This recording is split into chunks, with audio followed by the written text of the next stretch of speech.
Arknights. Today, I want to continue the story. So, what happened last time? Very suspicious things. A lot of very suspicious things. But as the title of this live stream suggests, there is one thing I still questioning about. What the fuck is that baby then? What the fuck is that baby at the beginning of this event? It almost makes me think that it could be Blaze. But I'm not so sure. But it could be because Blaze so far... Well, we don't know much about Blaze's father so far. I mean, we already know he was one of them, a low-ranking Mandarin in the Ministry of Rights. Is it called? Whatever rights it is.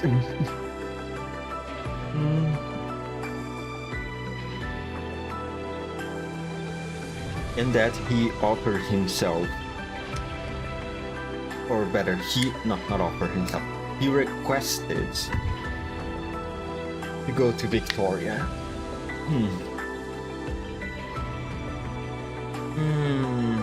And I don't know. I mean, it's still very early in the event, so there's still a lot of things to read and discover. Is this? Oh, this is a... Okay. This is a city up view. Alright. Well then. OR 3. Oil splashed hand pulled noodles. Some dough gets firmer the more you beat them. What kind of description for a stage is that? Today, I plan to do stages 3, to read stages 3 and 4. Since these two have 2 story parts, and I'm more or less counting that each story part has around half an hour of duration, between around 20 minutes to half an hour. If they are short, I could do 5. No, never mind. 5 doesn't have a story, it seems. Huh. Okay, 5 or 5 doesn't have a story.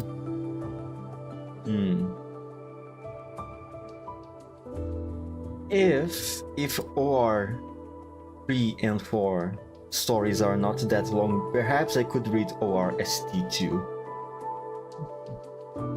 But I think that's difficult. Because usually the story is very long, and these ST stages are also exclusively long. Anyhow, we'll see how it goes. Alright. OR 3. Before.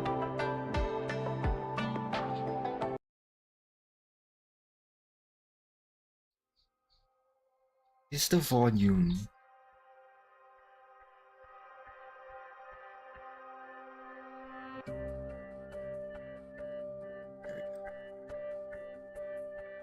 Oh, you came to the library too. Oh, what a coincidence. Hello, you. Are you here to look up after some cases? I assume this is you, Chang. Just grabbing some books to put under my pillow. I haven't been sleeping well lately. Maybe some reading will help. How I envy the life of a student. Their brains are filled with books, not worries. Look, students have a lot of worries too, okay, you Chang? Surely you're joking. I'm not joking at all. Investigating these sordid cases for the Judicial Review Office every day is bound to make one feel sick. They say the Baijao Academy Library is the cleanest and purest place in the world, where only wise men and sages dwell. So, I will sit here for a while and purify. Did you used to study here at the academy too, Guquan? Oh, Guquan. You still don't know much about Guquan also. That was many years ago. I still haven't achieved anything yet, academically, since I graduated from here. I feel unworthy of the academy's prestige. But I was fortunate to meet a great teacher here, and that experience will benefit me for the rest of my life. Who's this teacher you speak of? No longer with us. Then why did you come here today? To borrow books? I'm here to look up some cases. The Ministry of Rights is preparing for a grand celebration, and we need to refer to some old rituals.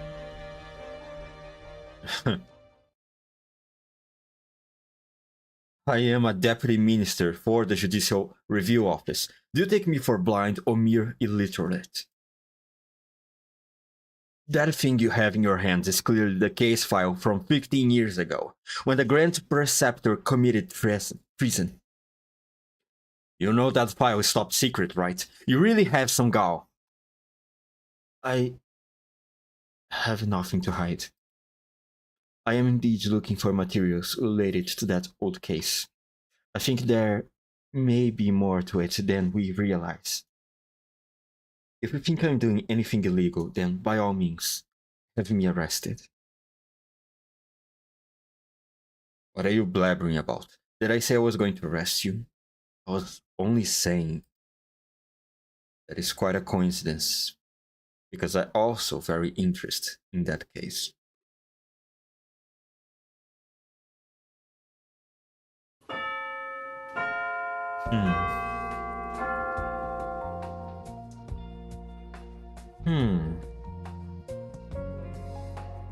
Committed treason. The Ministry of Rights Opening celebration. Clear the case file from 15 years ago, when the Grand Preceptor committed treason.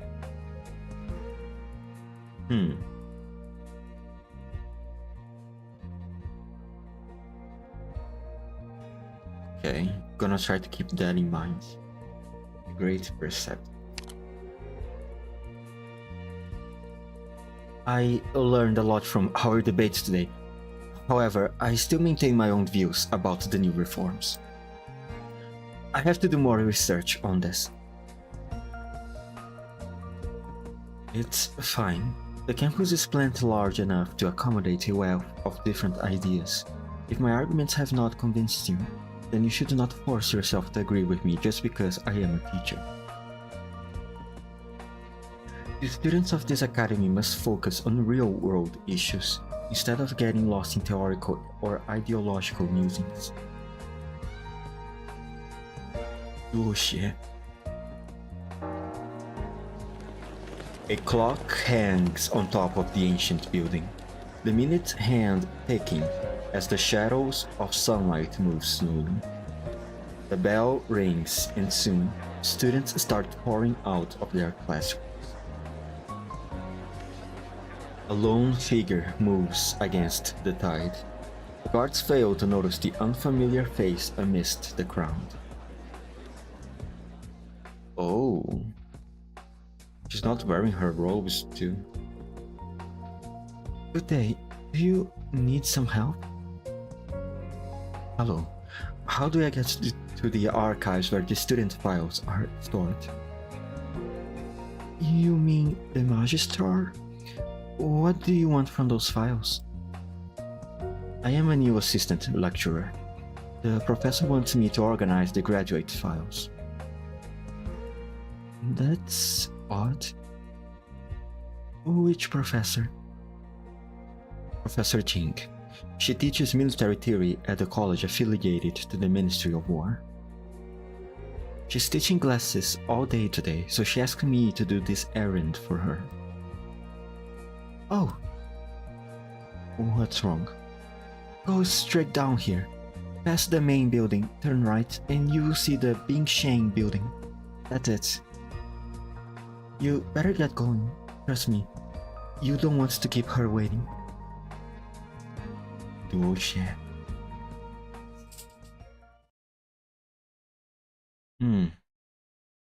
So duo share is kinda like a... similar to tanks or something like that, I imagine. Or maybe just their way to say goodbye. I don't know, we don't get much from Young's customs, do we? Oh, I mean...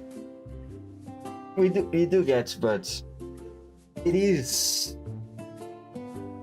I think we don't get as much as we could get. Perhaps is what I'm trying to say. Since... never mind. I think I'm deviating too much from the story. The first rule of any restaurant is that once you enter the kitchen, the chef's words are law. If you want to win the contest and meet Mo Bufu, you must follow my instructions to the letter. Do you understand? Didn't we agree to split the prize money 70-30? Why are you acting like I owe you a favor? Okay, enough of that.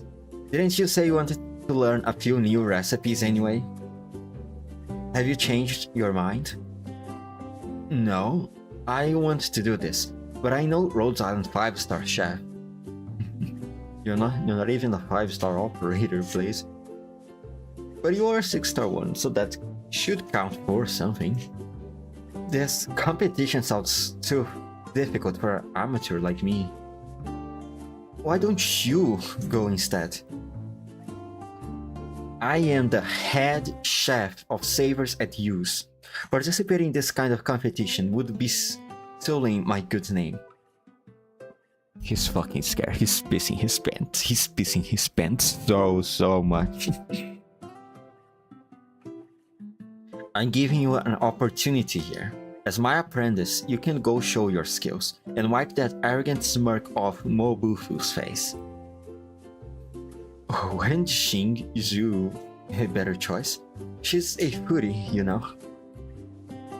I'm afraid that, as the wandering foodie, I am too well known. It would be inappropriate for me to participate in a food competition. Enough chit-chats. First things first. To get you ready for this competition, let me tell you a little about Ding Fen Lo. I have been hearing about this place since I first set foot in Baijiao. What's so special about it? Remember I told you about the 4 great restaurants of Baijiao, corresponding to the 4 main branches of Viennese cuisine? That is, North, South, East, and West? About 400 years ago, several chefs arrived in Baijiao. They each set up their own restaurants and culinary sects. This marked the founding of the 4 main branches of Viennese cuisine.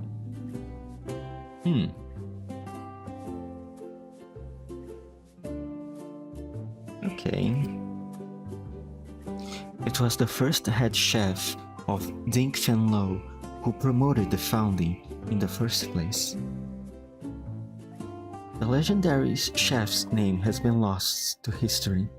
He was the former of Northern cuisine, but also proficient in the other 3 styles. Was that you? The other 3 chefs were only invited by Baijiao after they lost to the Northern chef in a cooking competition. With such a storied history, Dingfellow outshined the other 3 restaurants and became known as the #1 restaurant in Baijiao. Who's teaching this class? You or me? Oh, my apologies. Of course.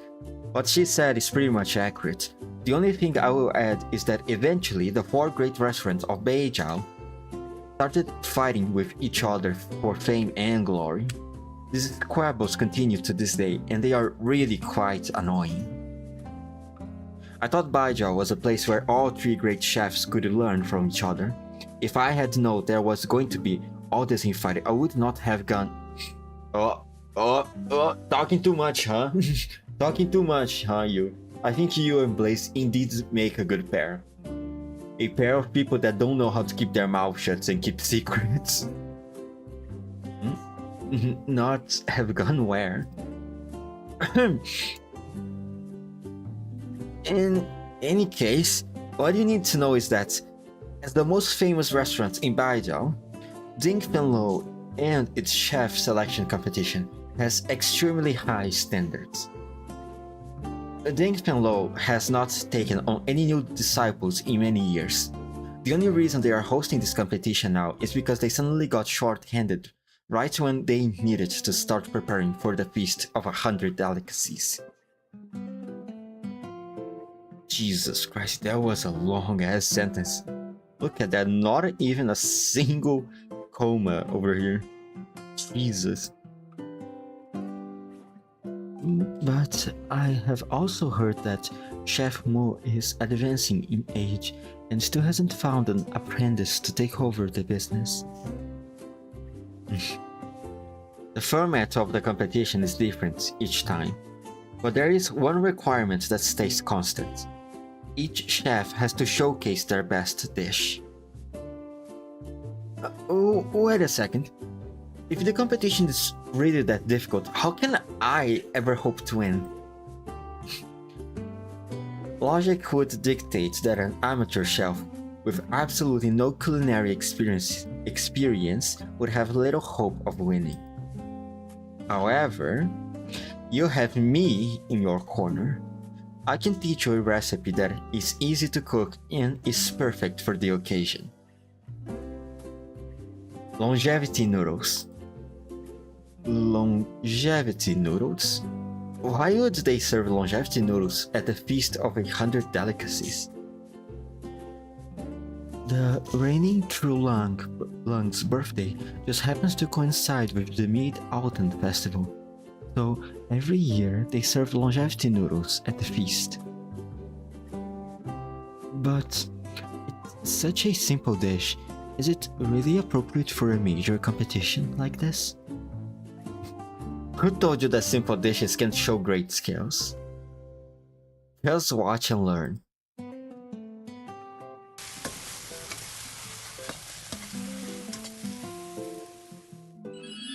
Alright, you can say so.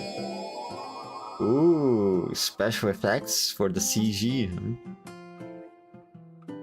huh? What's that smell? That smells wonderful. What is it?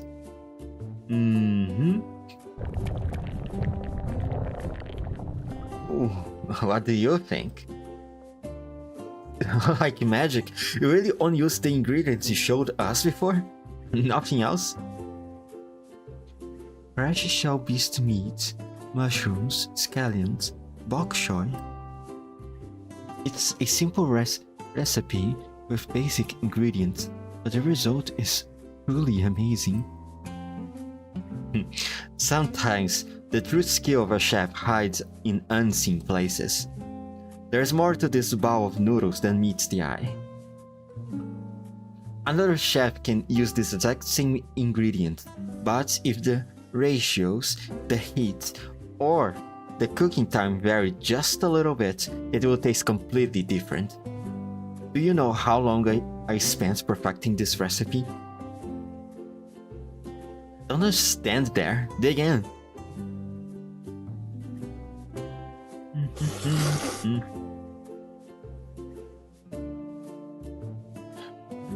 Wow. I take back my criticism ahead of your food. You just inhale it. Do you even taste the flavor? If Blaze can actually replicate that taste, maybe she really can meet Chef Mo.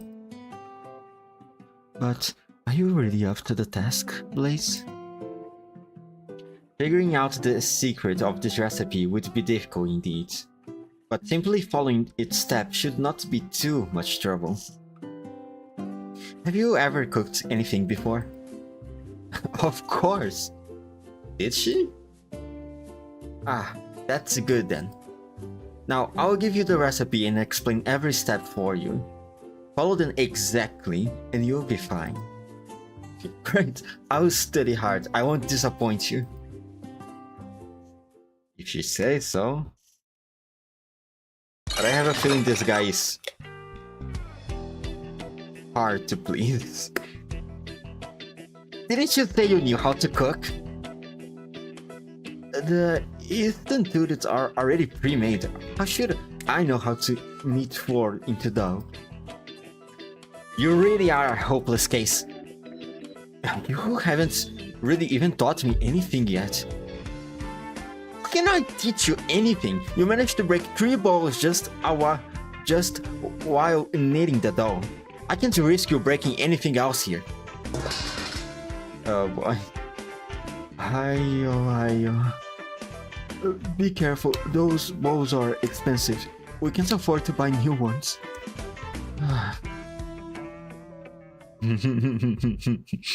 What did I say?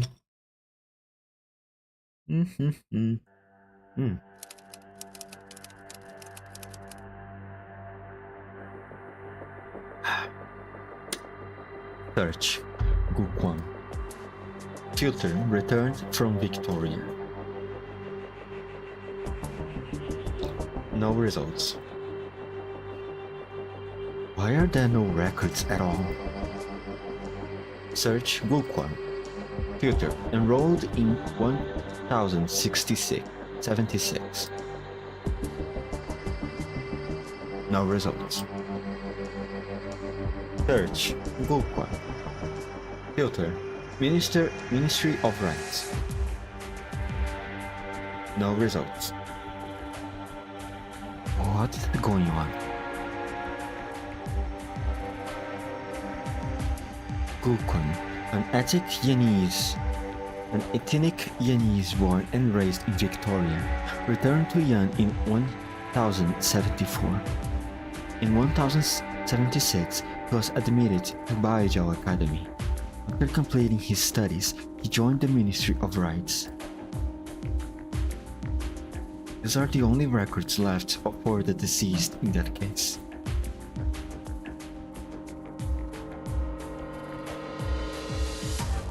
They should have files for all Mandarins who graduated from the Imperial Academy and went to work in the 6 ministries of the court. Why can't I find him in any system? In the system. Gukwang, what did you... Professor, I was just trying to confirm that with you. I didn't mean to ask you to come here in person.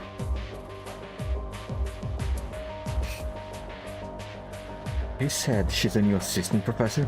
I haven't ever heard of her before. The person who came here seemed to know you very well, so I didn't... How many times have I told you? The Academy's personal files are confidential. Keep that in mind. Forget it. I will go handle this myself. Oh no.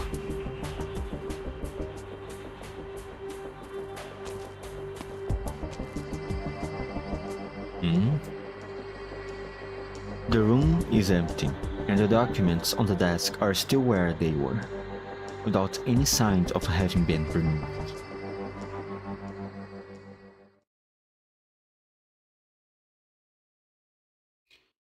Qingyan, you're a old bit too old to be playing hide and seek, aren't you?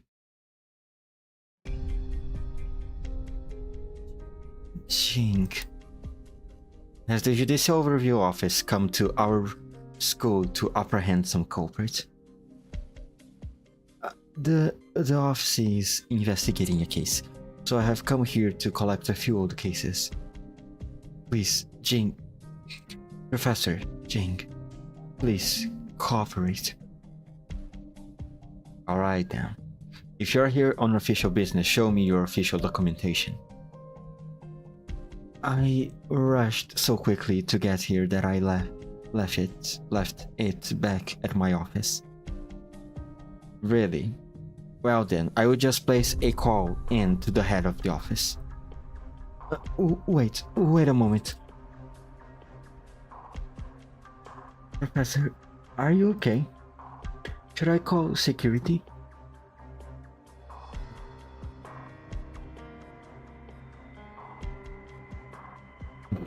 Gives a pleading look. I don't think I have ever seen Lin Qingyan so humbled before. Is your professor really that scary, Lin?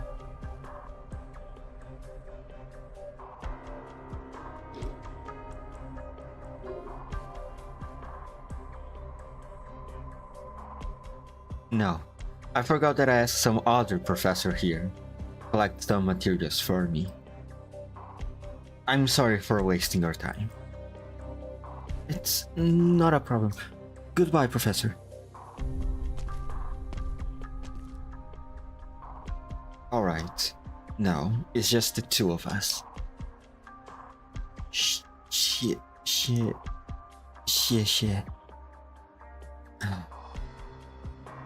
Qingyan. I have always thought that you were a well-mannered and trustworthy girl. Every time I mentioned you to Lei, I told him to follow your example. And look at you now. What are you doing here? A deputy minister from the Judicial Review Office, sneaking around like this? I am conducting an investigation. What kind of case requires this secrecy? What kind of case can't go through the normal process? A cold case. The deceased was once a student at the Baijao Academy, but I just searched the personal files and found no record of him. The Academy has a record of every student. This person you speak of, how do you know they once studied here? I saw it in the files at the Judicial Review Office. The Judicial Review Office collects its files directly from the Ministry of Rights. However, the Ministry's files do not match up with the Academy's. Someone made a mistake somewhere. Is there a chance that someone altered the Academy's files? How could that possibly have happened? The Academy is one of the Chinese government's most important talent pipelines. Once a student's information is entered into the system, it is archived under strict supervision. No one has the authority to modify this data. Unless what? No, that's impossible. Enough of this nonsense. We'll better leave now. It's almost mealtime. Pretty soon lots of students will be crowding these halls. If anyone else sees you here. Also, please don't go doing something like this again. Mealtime.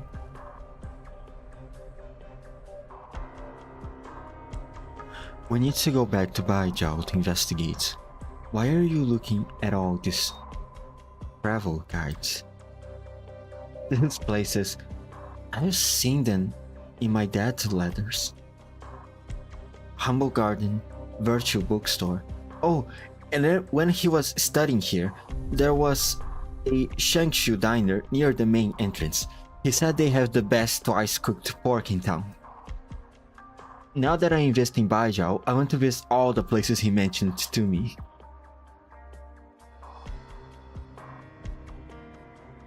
Say, is there a restaurant near campus called Shangshu Diner? You want Shangshu food? The place you are talking about closed more than 30 years ago. How would you possibly know about it? More than 30 years ago? Are you sure? Yes, it closed on 1065 when I was in school. How could I forget?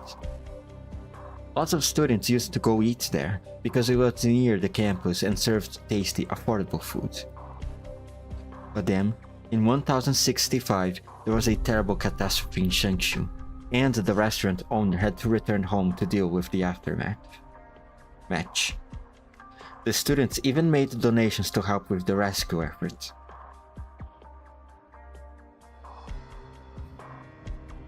A man who was born and raised in Victoria and did not come to Yan until 1074. How could he know about the place? Unless he had visited Yan before. Or maybe he wasn't born and raised in Victoria after all. Maybe he was a native Yanese. What are you mumbling about? If Huang Quan's Ministry of Right records were modified, but he was indeed a student of the academy, well then, there would definitely be something worth digging up in the academy's files. What year was Blaze born? If we work back from there, does this system have the records of students enrolled between 1052 and 1062? You help me just this once. It's extremely important. Thousands of students graduate each year. You want to look through 10 years of records at once? Do you know how long that will take? The person in question worked for the Ministry of Rights. He probably studied at a affiliate college. That may help narrow the search a bit.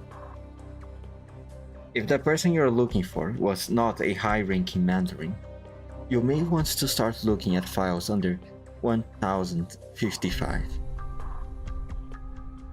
That year, the academy was restructured. It became a true public education institution instead of just serving as a talent pipeline for the government. The enrollment figures shot up. I see. Bullshit. Go. You only have 2 hours.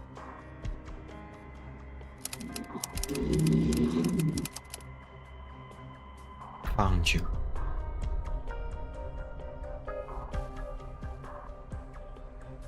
Shank. Male, born in Langi in 1037, adopted into Baizhou Academy in 1055.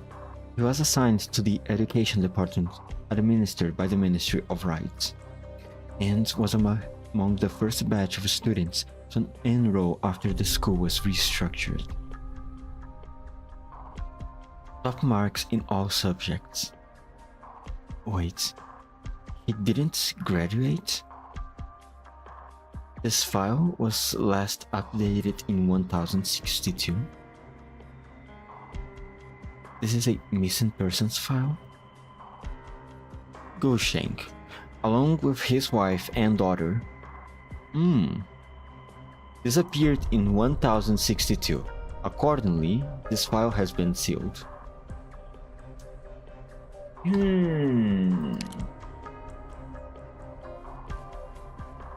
So the baby, it is Blaze, I think.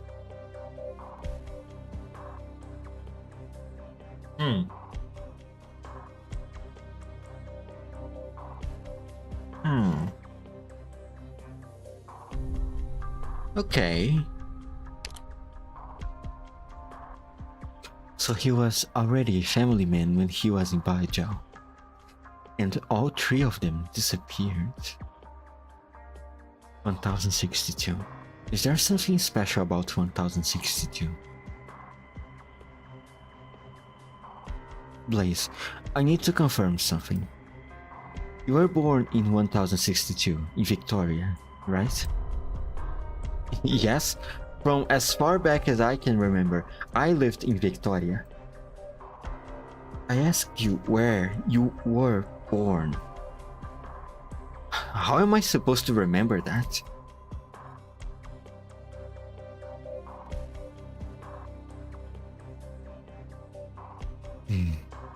Guquam, Gusheng. Shingen, your time is almost up. You should get going.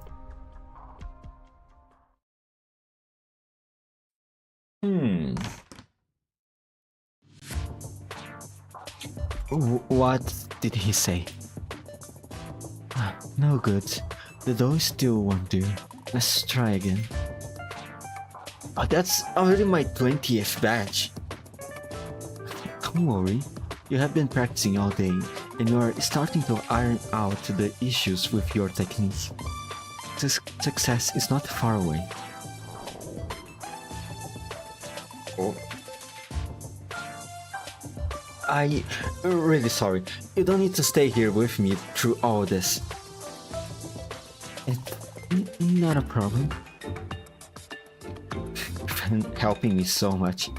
I guess you must also be interested in the outcome of all this, huh? Alright, just wait here a moment. This time, I'm sure I will do it. And I whip you up a big, nice bowl of noodles for dinner. Did you have something else you wanted to say to me just now? What? Never mind. To be fair, the recipe the young chef gave you was indeed simple enough. He probably didn't expect that your biggest difficulty would be kneading the dough. Oh, so that's why we got the dough description in the stage. Oh, I see. Okay, now makes more sense. Much more sense.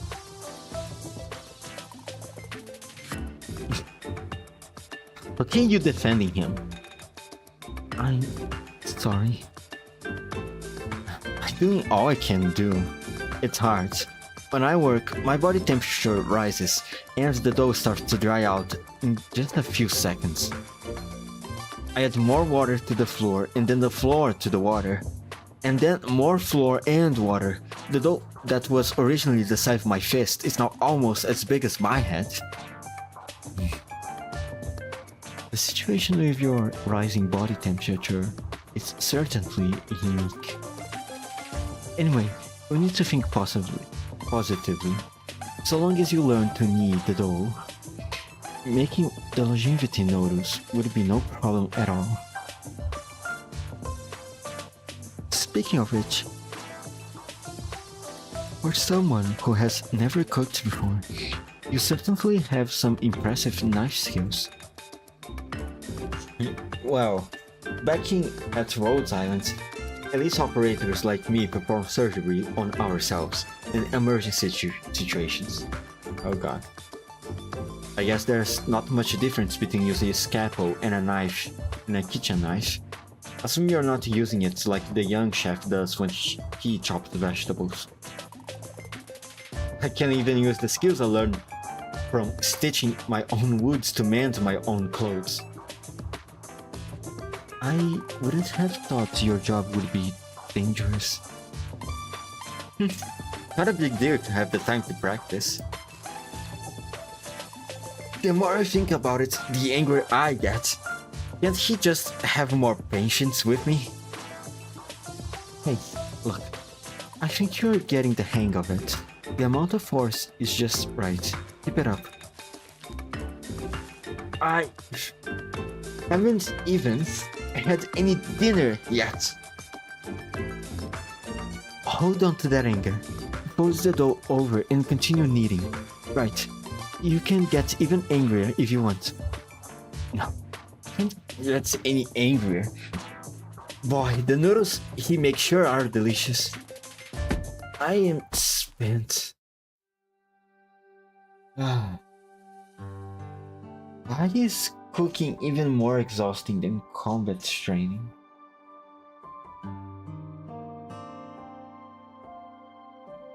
I understand this is really hard for you. Don't want to deal with that peep squeak anymore. Can I be your apprentice instead? You're a gourmand. You must know how to cook, right? Spare me the compliment. I'm nothing close to him when it comes to cooking. And, you know, it's funny that I have never actually eaten longevity noodles before. They are just noodles, right? You even tried so many different restaurants. How could you have never eaten longevity noodles before? I had been to many restaurants that serve longevity noodles, but it only makes sense to eat them in your birthday. I celebrate my birthday at home. They don't allow me to go out on my birthday. Okay, but even if you celebrate your birthdays at home, your mom and dad never made you a bowl of longevity noodles. Actually, I have never met my parents.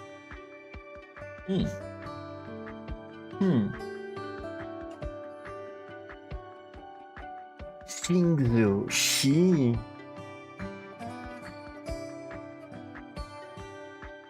She's a high member of the government, isn't she? Like a high, like very, very, extremely high, isn't she? Wait, is she the one behind the paper wall in The Boys? Is this what's happening here?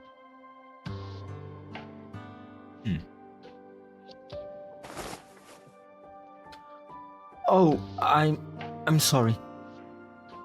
Though I have never seen my parents, I still have other family members. Every year, on my birthday, my family holds a big banquet for me. At banquets like that, I don't think they care much about longevity noodles. However, I have always been a little afraid of birthdays. Isn't it nice that other people remember your birthday? I can't really explain it. I always feel that every time I have a birthday party, I will be surrounded by a lot of people who want me to laugh. And also to cry. But it doesn't seem to matter whether I'm there or not.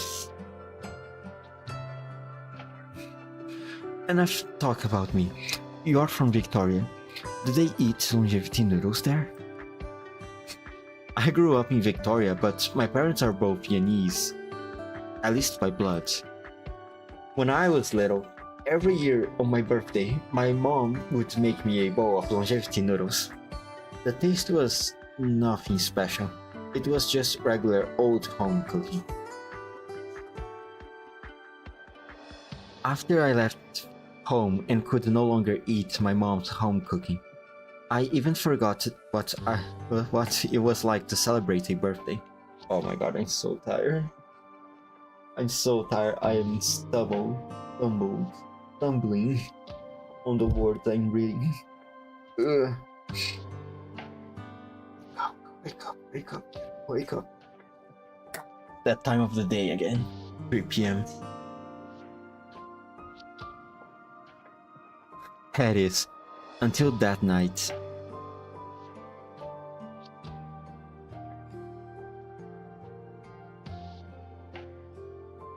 The seasoning packed in the vegetable package. And I had 2 sausages. Why are the lights off in the cafeteria? Hey, what are you guys doing here? You scared me. Shh. Your voice down.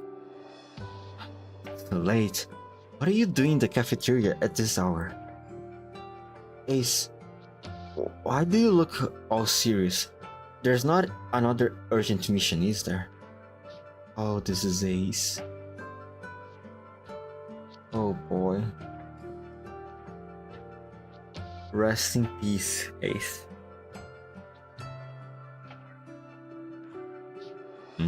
What are you holding there? Instant noodles? I stayed too long at the training grounds this afternoon and didn't have enough for dinner. But now that I am an elite operator, I can't eat instant noodles anymore.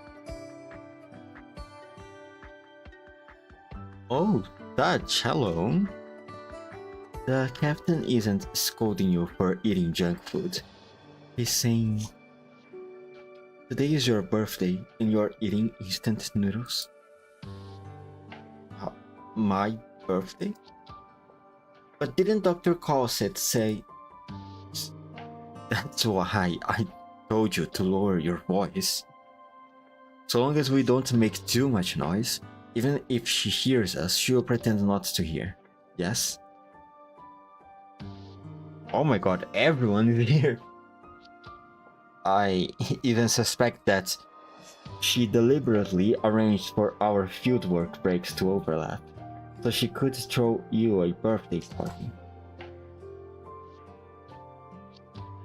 Think of it as her way of giving you a birthday blessing, even if it's hard to imagine.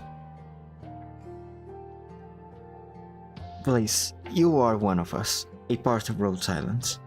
You are not alone.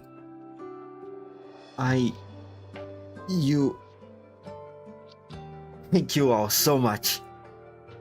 Alright, it's already midnight. Happy birthday, Blaze. Happy birthday, Big Cat. Happy birthday. Happy birthday. Also, Anya isn't on the ship right now, but she asked me to pass on the birthday wishes. She hopes you to stay happy and healthy. Oh, Bunny. So, are you planning to come blow out the candles and cut the cake? Or are you going back to your instant noodles?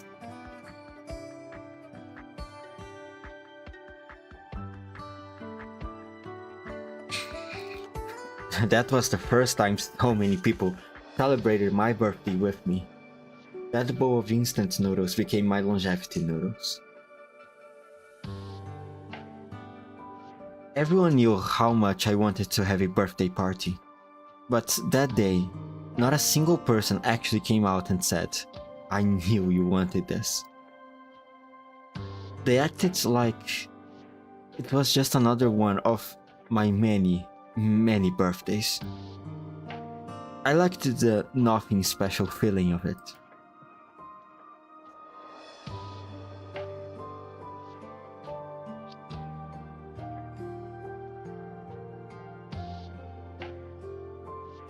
Now you're making me jealous. Oh, right. You said you never had longevity noodles. Well, let me whip up some for you. But you haven't even learned how to knead the dough yet. I don't know how to knead noodles, but I do know how to cook ready-made noodles. I'll go ask Jack for some dried noodles that I can simply boil. Wait, handmade noodles. Ready-made noodles. Maybe it really will work after all.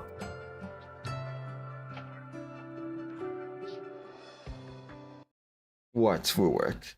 Are they planning to bring pre-made foods beforehand? Isn't that a little bit of cheating? Come on now, girls, please. Feeling so sleepy again.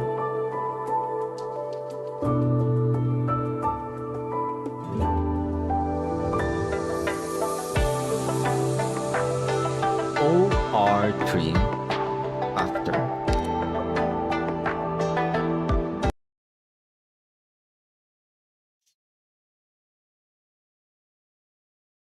Early the next morning, the restaurant is still quiet, save for a few foul beasts jumping back and forth on the fallen leaves outside the door. The night watchman at the Judicial Review office lets out a loud yawn. The foul beasts take off in all directions.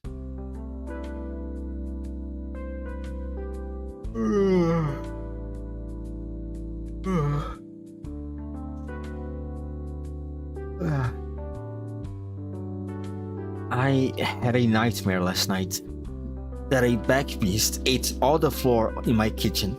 How terrifying. Morning! Have some noodles. You figure out how to make them? Look at the bags under your eyes. Were you practicing all night?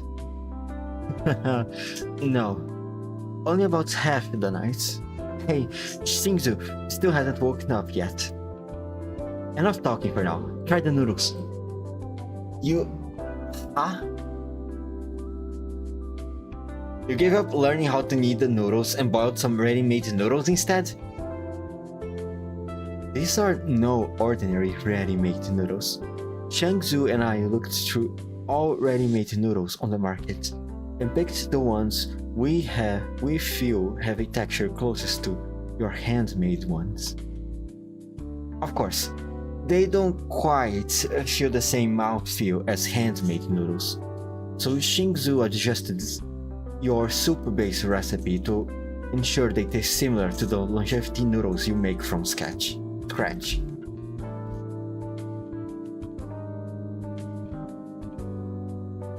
This is blasphemy. You're using ready-made noodles and you tempered with my recipe? My word. Don't jump to any conclusions yet. Please, have a taste. The young chef picks up his chopsticks and, with a giant frown on his face, pulls out some of the noodles. He carefully takes a sniff.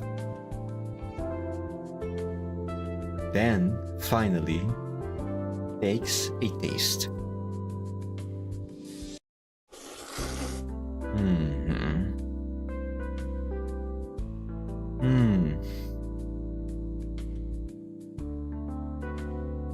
Well? Say something. Did you two think this would work? Shingzu was starving after all my failed attempts. I figured at that point I was better off just making noodles I knew how to make, so at least she would have something to eat. Then I started thinking, the most important element of longevity noodles isn't the taste. Instead, it's making sure the person who eats them feels the birthday blessing. Some people just aren't skilled enough to make noodles like you do. However, I can still use ready-made noodles to bring birthday blessings to myself or my family. That's the real meaning of longevity noodles anyway. See how yellow and shiny these noodles are? They look more lively than yours, right? Of course, yes. I am taking shortcuts with this dish. You mentioned birthday blessings. Do you think people can taste that in your noodles? I think so. Last night, after I finally made a proper bowl of noodles for the first time, I shared them with Shingzu. She felt so happy when eating it. I even caught Shingzu wiping away tears. Swapping out the noodles, then adjusting the oil and salt ratios accordingly. Quite some innovation there. Shingzu sure has a sharp palate. But the ready-made noodles need to be rinsed with cold water after cooking. You rinsed them, but it didn't drain all the cold water out. The cold water lowered the temperature of the soup, which also affected the texture of the noodles. If you really want to make it good food, you need to be mindful of these little details. Got it. I will remember that. Wait, then you mean... Enough. I'm only continuing to teach you because I can see you have put in the effort. You still need to learn how to make your own noodles from scratch. You don't really expect to use ready-made noodles in the competition, do you? Great. As your Shifu, I'm glad that you have improved. But we still have to see whether the customers recognized your effort. Well, what do we do? Later on, if anyone orders noodles, you will make them. If the customer doesn't like the noodles, then you will need to keep practicing. I'm on it.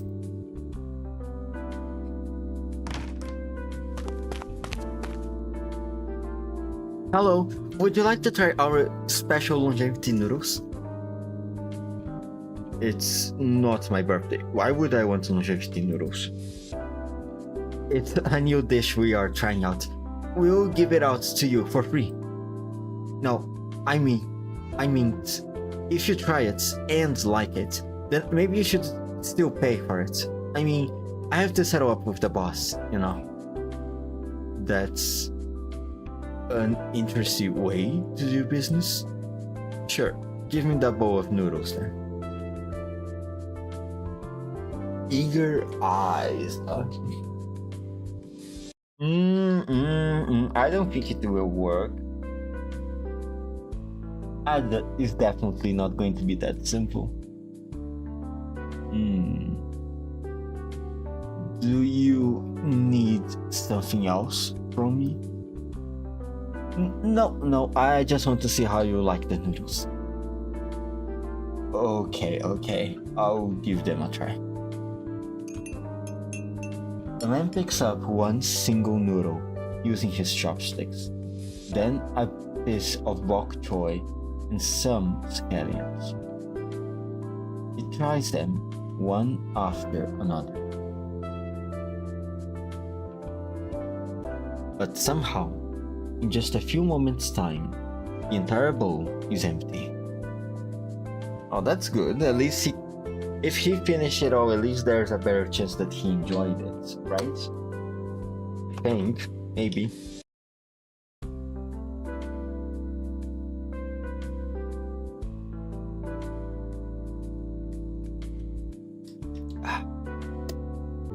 What do you think? Good. Even excellent. Really? The soup has a rich umami taste, and ingredients are top-notch. If you had let the soup simmer for another day or so, it might have tasted even better. But I was already so hungry. If I had tried to wait another day for that ultimate perfection, I would have starved. He wants to create the perfect taste, but the customer cannot wait that long. Even if I want to wait for him, there are some things that I just can't wait for any longer. You're saying... Don't worry about it, just tell your boss what I said, yeah? The man stands up. The patterns on his clothes emit a strange glow. The light distorts and blurs his face, so much so that Blaze cannot make out what he looks like. Blaze, don't you think that not being able to see the face of your customer a little weird? Just a little bit. Don't you find this guy a little suspicious here too? Come on, woman.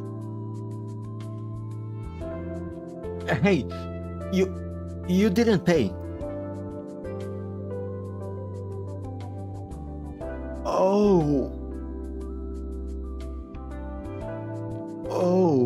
Hello.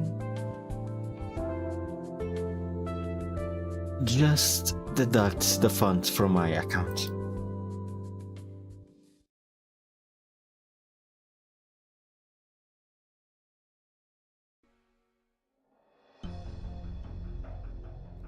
Regardless of what you're looking for, after you leave here, do not tell anyone you got this file from the academy. Do you understand? Yes. What's wrong? Do you have more questions? Do you remember that bloody case back in 1062? That isn't the sort of thing you can casually bring up in a conversation. I just so happened to think of it. Is the Grand Preceptor you previously mentioned the one who supported the Academy reforms which benefited countless war students? The same Grand Preceptor who murdered the Emperor and plotted treason 40 years ago?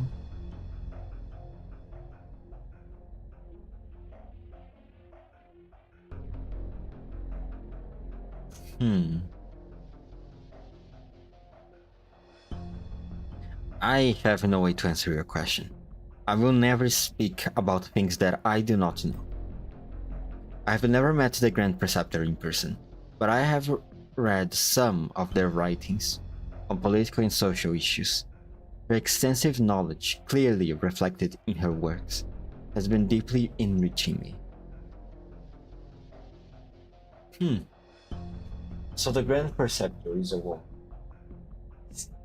See. Don't tell me Xingzhu. Don't tell me it is Xingzhu. I mean, at this point it might actually be her.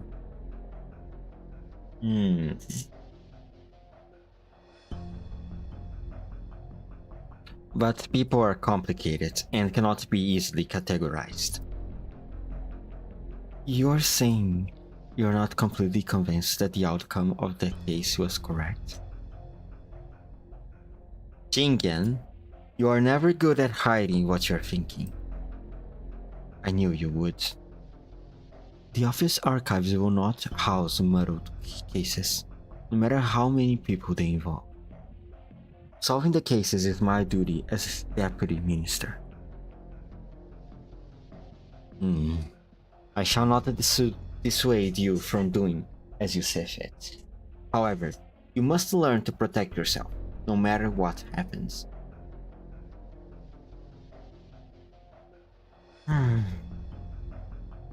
Before your parents retreated into seclusion in the mountains, they entrusted me with looking after you. If anything were to happen to you, I would never be able to look them in the eyes again. I'm not a child. Why do I need people to take care of me? Everyone feels that way when they are young. However, as a mother, watching Zhu Li... Oh, of course, I didn't even made the connection that Zhu Li is her son. Oh.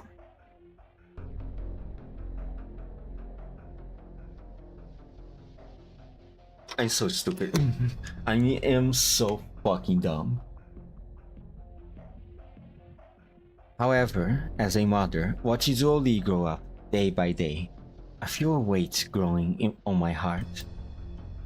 What else should we parents worry about, other than our children's safety? But if your parents learned that I prevented you from fulfilling your duties out of concern for your safety, then they really would blame me. Duoxie, sister. You call me your sister, but in my eyes, you have always been a child of my son's generation. Speaking of which, Yumen is nearby Zhao now. Have you seen General Zhuo at all over the past few days? Things are coming to a head. The Ministry of War is holding meetings day and night, and the general must remain on the front lines to oversee things personally. Neither he nor I can abandon our posts.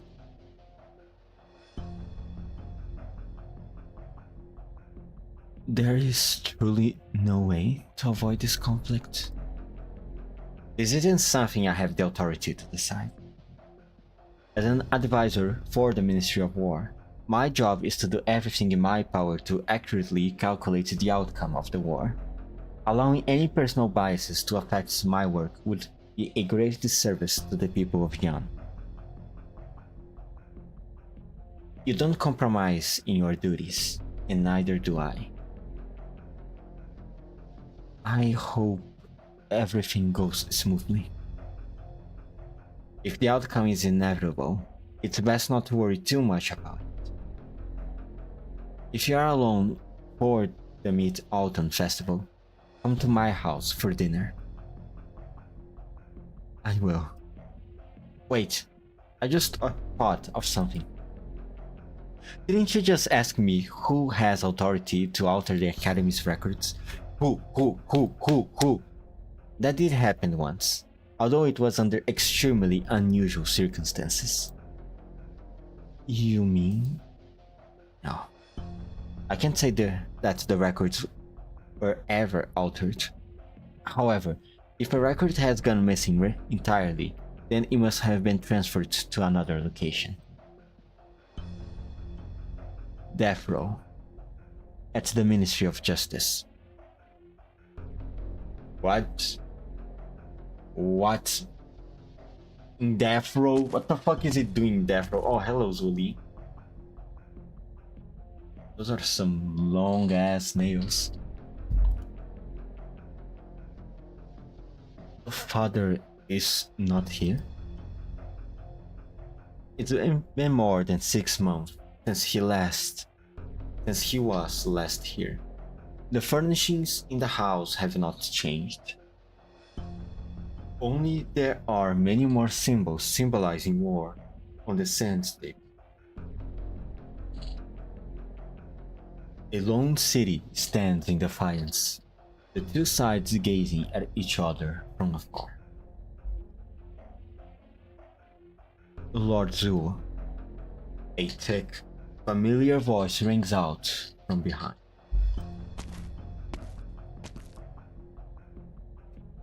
Uncle Taihe, your injuries? I was finally able to walk since 2 weeks ago, albeit with some difficulty. At least I am no longer bedridden. Zuo Li stares at Taihe unbelievably, who does not look like the man he remembers. The wind lifts a corner of his cloak, revealing his thin, withered figure under his wide robe. Taihe, once a man so strong and sturdy, is now emaciated. It is as if a mere gust of wind could blow him away. Uncle Taihe. Kung Fu is merely an external tool. I am, after all, still a monitor censor of the Department of Discipline and Supervision. And there will always be opportunities to realize my aspirations. If you continue to dwell on this, Lord Zuo, then you are only underestimating my skills. No, Taihe, I know you are no ordinary man. A few injuries aren't enough to stop you.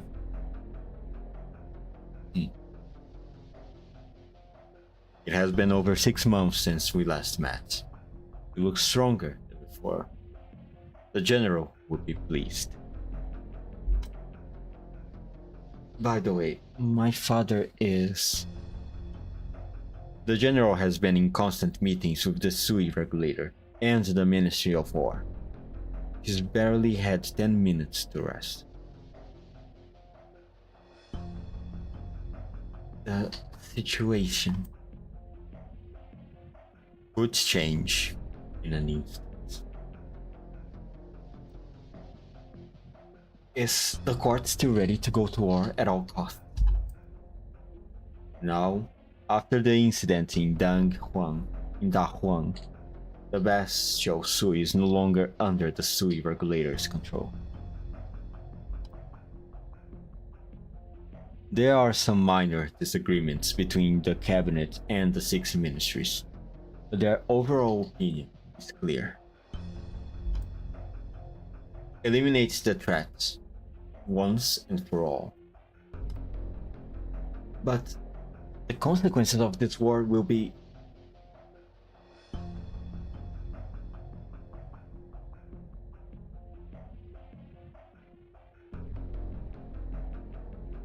Hmm.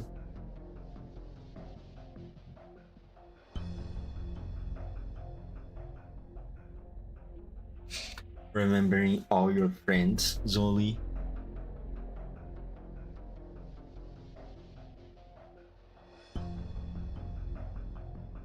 I heard that 1 month ago, other candle holders discovered traces of the convict nearby.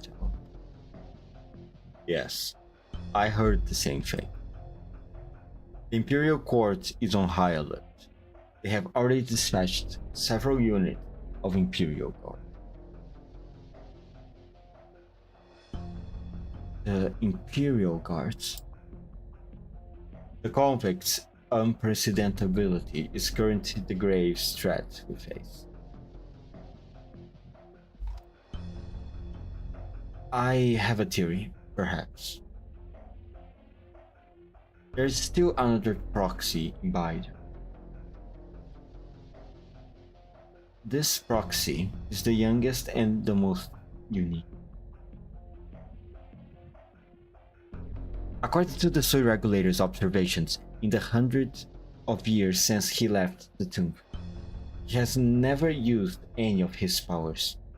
The Soy Regulator does not know how to deal with it.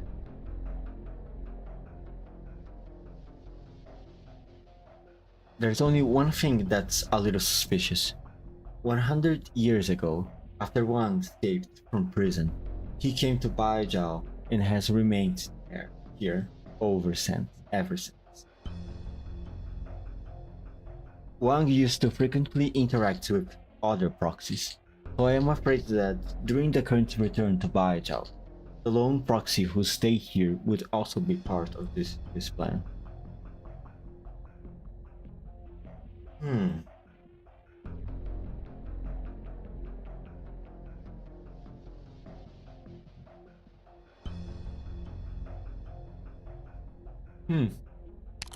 Okay. Alright.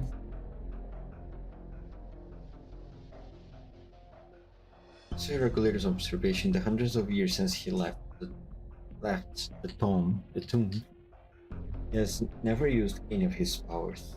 So Regulator does not know how.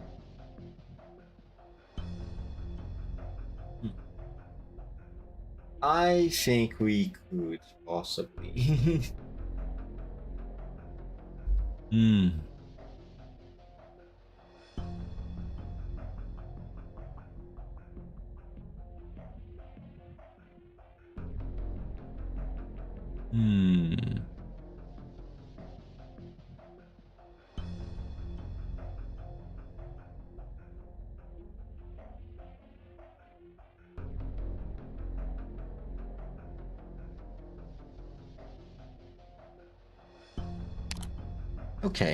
Okay. I'll keep those information in mind. What do you plan to do? I don't know yet, so I'm going to go take a look and see for myself.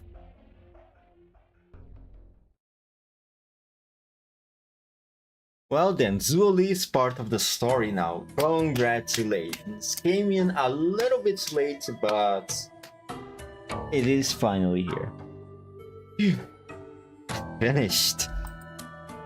What do you think? I have memorized every step from washing the vegetables to serving the noodles.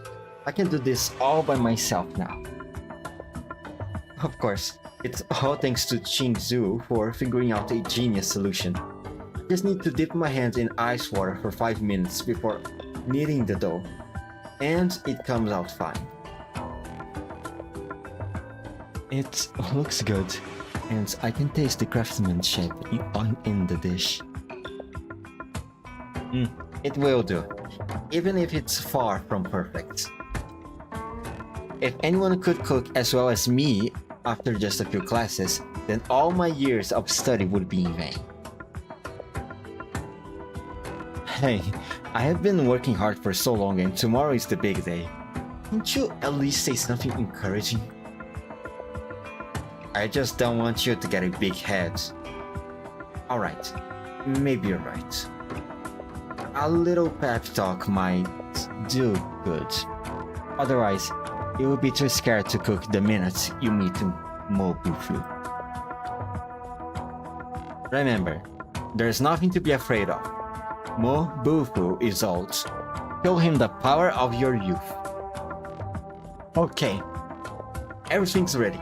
Let's go in one at Dingfenlo tomorrow.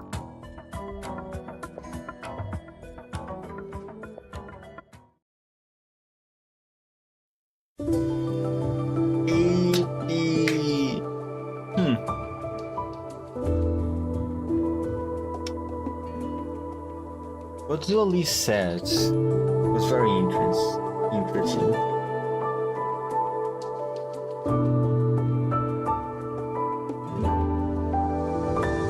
I'm just not entirely sure how to place all this information together yet.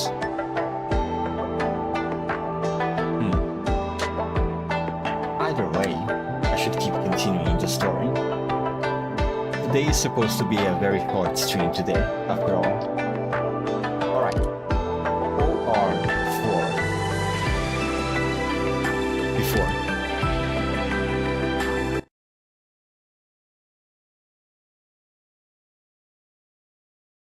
Welcome to Dingfenlo. Oh, that is a big ass table. Oh, wow, so this is the place everyone's talking about. Are you nervous? Huh?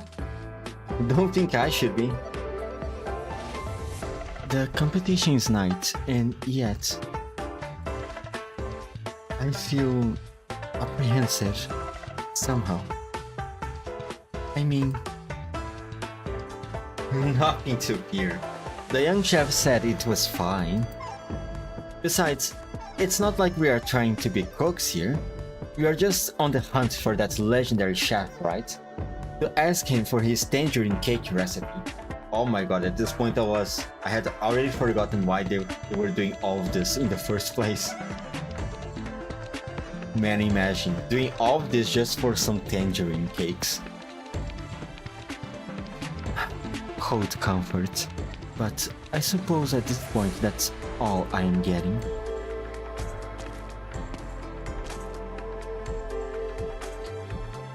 It's about time. All spectators, please remain here for now. Competitors, follow me. If you get anything difficult thrown at you, don't bluster.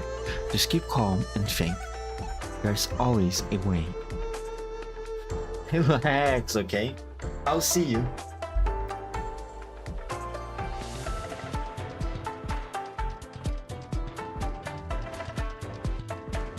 Please, sit.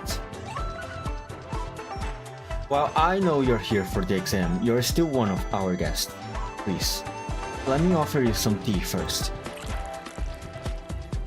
The examiner picks up the teapot from the table and pours Blaze some tea. Her nose is immediately filled with fresh, sweet scent. For a competition, you're all being pretty friendly here. Well, can't say I haven't been thirsty. Thanks. Blaze grabs the teacup and drinks it up. As she does, the examiner places a pen and paper before her. This pot of tea is infused with several ingredients. Please, write them down. Oh no.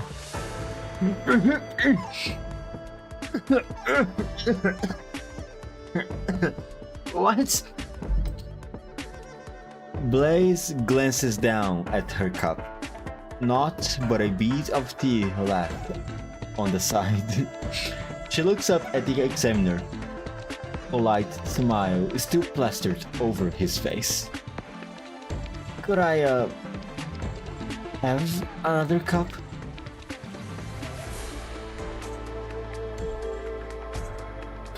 Oof, man, this sucked.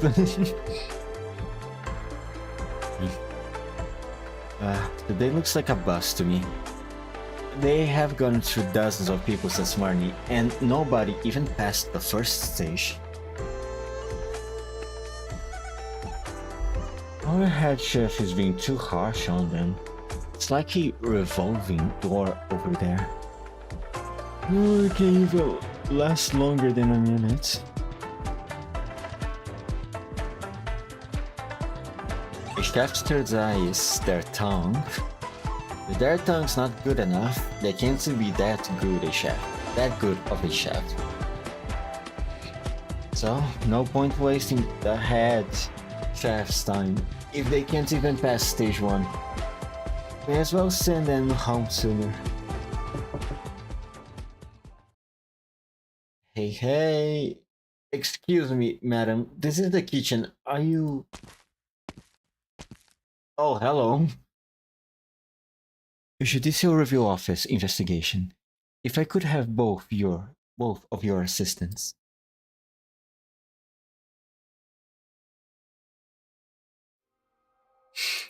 Keep calm. What did the mechanics tell you? The human tongue can only taste 4 flavors, but the nose can tell between over 100. Not that I ever smelt anything from his machine oil moonshine though. Blaze gingerly cradles her cooling teacup once more and takes a careful sniff of that what aroma remains. Smells flowery. That's probably jasmine. No, not just jasmine. There's a kind of... Right. Chrysanthemum. Oh! Wait, jasmine and chrysanthemum. That throws back to the stage description. The first one, the story stage of this event. Even I was wondering last stream what that description had anything to do with the stage. I don't remember T being mentioned during the story whatsoever. But now is the moment that we are bringing this back, huh? Maybe I should start to pay more attention to the stage descriptions.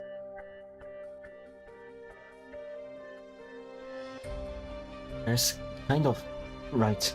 Chrysanthemum. Just like the table tea at the young chef's place. Oh wait, is this whole competition just a way to find the... Oh, I see. Okay. Aside from that, there was definitely a sweet-sour kind of flavor as I drank it. One of the initial flavors were sour. So what was that aftertaste? Sweets, acids, and a little buckery? Kind of familiar?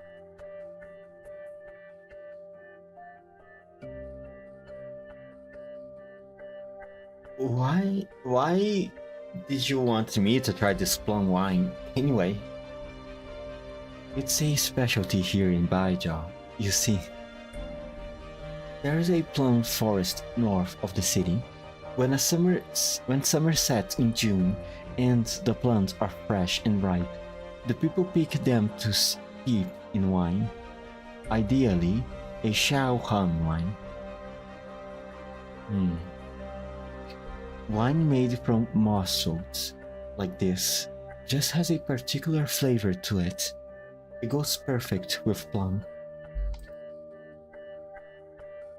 Steep it for about 3 months, and it's ready just in time for mid-autumn. Plum wine, huh? So, it's got history? Earlier, you asked me what happened to all the people we lost building Baijiao, right? I wouldn't say it's got history, really. It just strikes me. During those awful times back then, pickled plums were a worker's staple.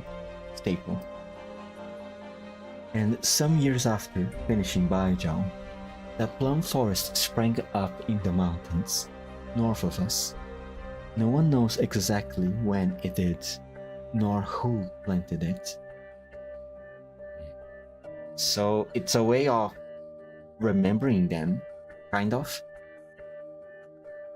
At least they were never forgotten. Once the plums are ripe next year, we can go to the mountains to see together.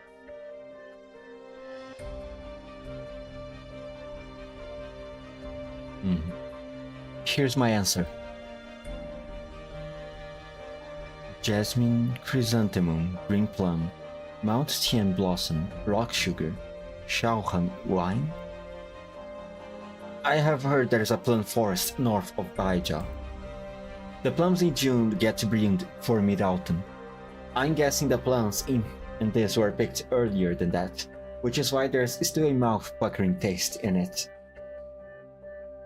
The alcohol steamed away while boiling the tea, and left just the sweet sourness of the plum, plus the mild and subtle aroma from the flower. It wasn't obvious when I drank it down, but the aftertaste really stays with you. I did really like another cup. I would really like another cup. Identify the first few flavors is reasonable enough, but you're the first one today who's been able to point out the use of Shaohan wine. So, I'm right? Are you not sure about your own answer? No, no, of course not. Of course I don't. Then, congratulations on passing the first stage. Please, follow me upstairs. From the rear hall sound a gong, and the doors next to Blaze yawn open. First stage? How long is this thing? Oh Blaze, poor Blaze. I hope you can still bullshit your way through this stages, Blaze.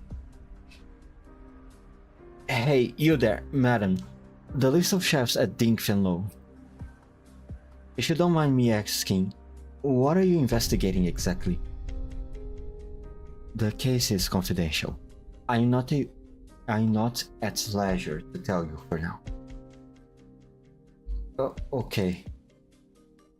The head chef here, their name is Mo Bufu. Yes, I don't think there's a cook in Baizhou who doesn't know of Chef Mo. Do you know what his occupation was prior to Ding Fenlo? That I have no idea. Chef Mo arrived just under 10 years ago? Not quite a long time, but not short either. His cooking skills are the real deal. They are sublime. Almost straight away, he succeeded the previous head chef. Where is he now? I need to see him. I'm really sorry, but he's holding an exam right this moment. There's no way he can meet you. Exam? What exam? You could call it an enrollment exam for Ding Fenlo. It only happens once every few years. If you're interested, we are televising it right there, right here. That contestant. Blaze? Oh, well, well, this is awkward.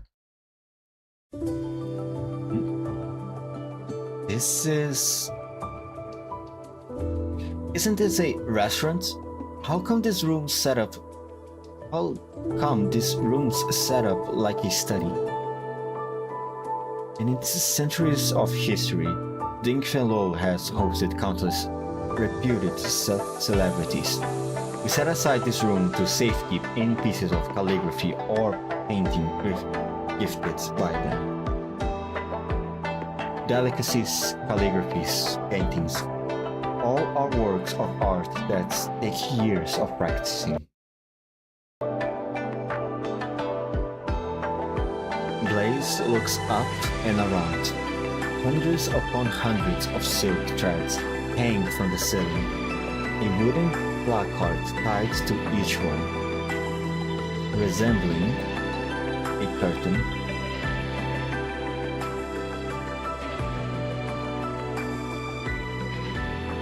All of these are names of dishes.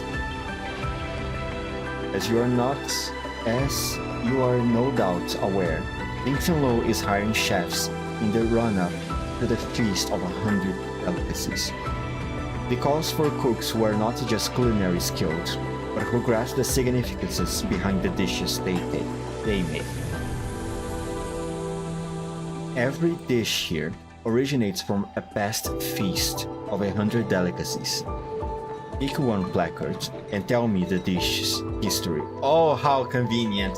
How convenient, huh, Blaze? That is today's second stage. From the feast? How the hell should I know any of this? Whatever, I could have gotten this far. Blaze closes her eyes and swipes one down.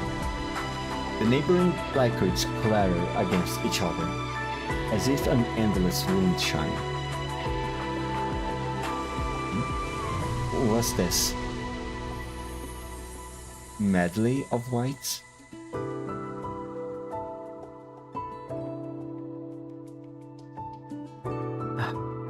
Blaze barely knows how to cook anything. Passing the first stage was already a miracle. Hey, what does people say? There's always a way to bullshit your way through this. There's always a way to bullshit your way through life. Fake it until you make it, right?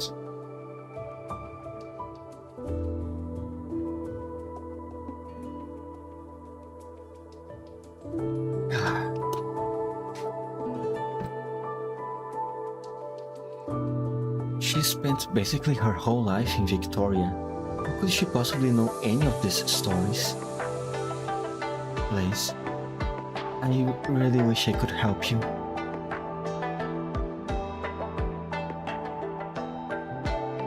I have a time limit. Do you know the origin of this dish?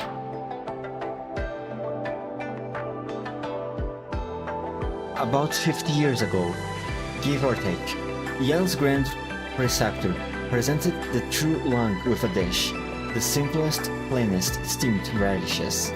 Oh, that one, okay. Things are connecting. They are bringing back parts of the story. First was the chrysanthemum tea. Okay, granted, that one, sure, it appeared in the restaurants of in-use restaurant. And what's also in the description of the stories page. I wonder if they are going to bring back any more things that we have seen in the story so far. I mean, they probably will. They definitely have to. At this point. But the special thing was, the radishes she used came from all over the land, and each one had a massively different flavor and texture. But having been stewed for long enough, they absorbed enough broth and were all equally tasty. Syrians always put education first, but because the country is so big and every city has widely different circumstances anyway, the further out you go, the harder it is for students to really achieve. The Grand Preceptor was trying to tell the true lung that every student, no matter their background, should have equal opportunity. Oh, never mind, it is not the dish I was thinking about. I thought it was that one of the guy who went to complain, who went to explain the true lung about the conditions of his people because of the floods. Never mind. Did we heard this story before? This one that she's telling. about the Grand Preceptor? I don't think we did. I at least don't remember. How does she knows the story? I mean, it has to be probably Pingzu, right? Or maybe could it be because of her father? Maybe. One of his letters.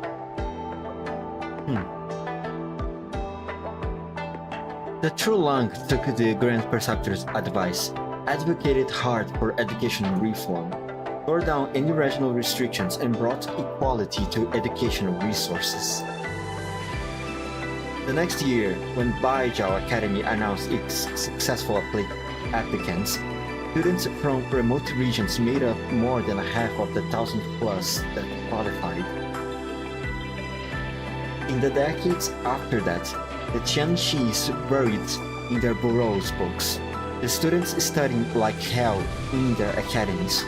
All of them thanked the Grand Preceptor for boldly advising. That, if I am not mistaken, is what the medley of white represented. Blaze senses the spectators stop chattering. She's not wrong. Everyone is nervously watching her right this moment. How did Blaze know that? And why would the exam writer leave the name of this dish in there? You don't just mention her, not in front of everyone. What? Her? Oh, the Grand Preceptor. Oh, the one who committed treason, isn't it?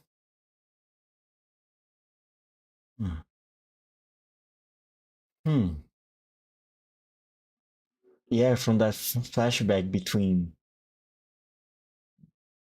Wu Quan and Yu Cheng.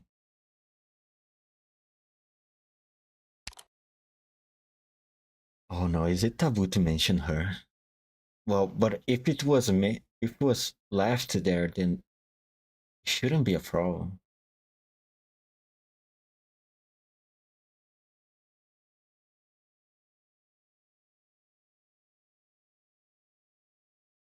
Did I say something wrong? Interesting. The voice descends from a few meters above. Blaze stares up above her, but doesn't see anyone. A foot lands on a step plank with a dull thud. Subdued yet powerful, the kind nobody could miss. It approaches, closer and closer, until Blaze can finally make out who it is. A stern and solemn man, far older than her. Alighting from his long stairwell.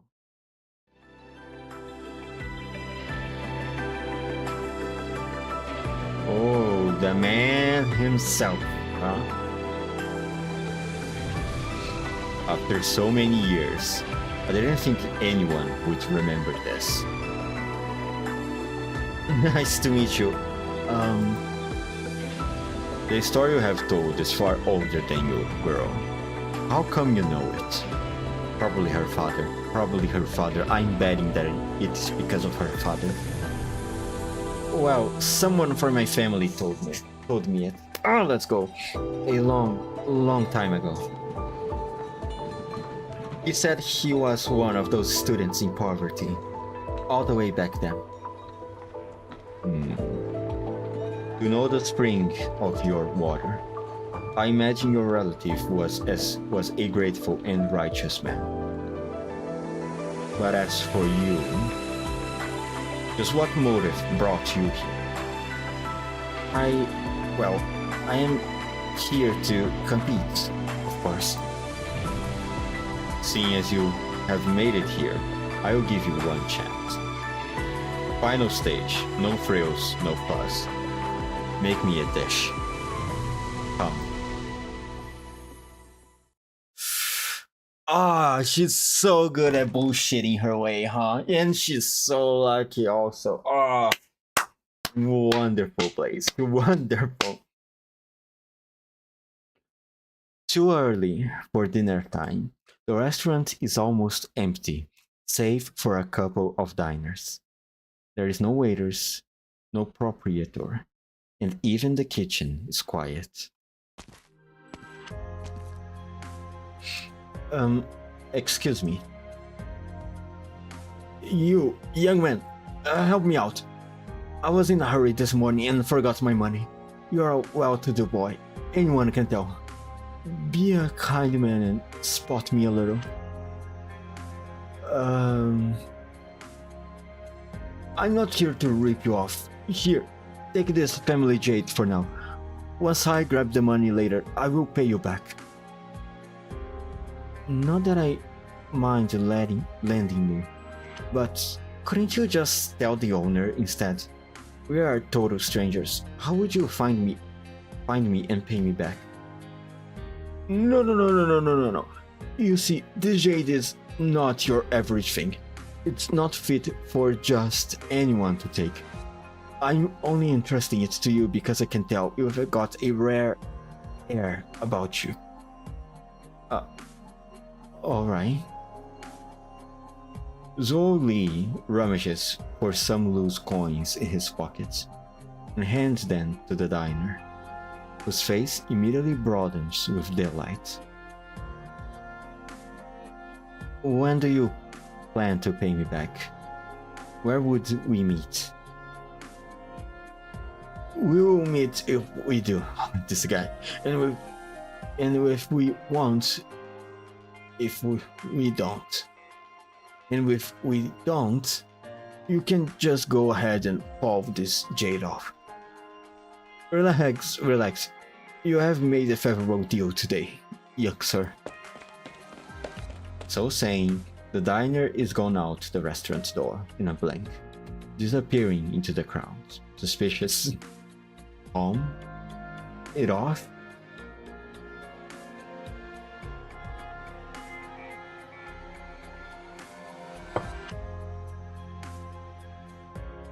There's my dish. Pretty good job, wouldn't you say? Longevity noodles? Mo Bufu's hands rest on the table, chopsticks in his grasp. For a while, silence before he finally picks up the spoon and tries a mouthful of soup. Blaze examines Chef Mo's face closely, but the satisfied look she's hoping for simply does not blossom across the old man's face.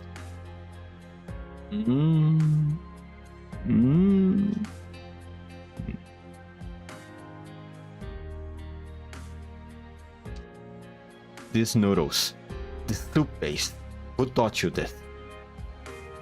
It was this tiny little chef. I really put my back into learning it too. The owner of Savers at Use. Who is he to you? How come you know? I thought so. The disgrace of him! Huh? I see he has talent and give him the chance to display his skills. He's not grateful for that. Fine. But now he even sends an amateur to humiliate me. Oh boy. Oh no. What's happening? Blaze finished up with no trouble. Nothing should be wrong with the flavor. Does Mo Bufu know the young chef somehow?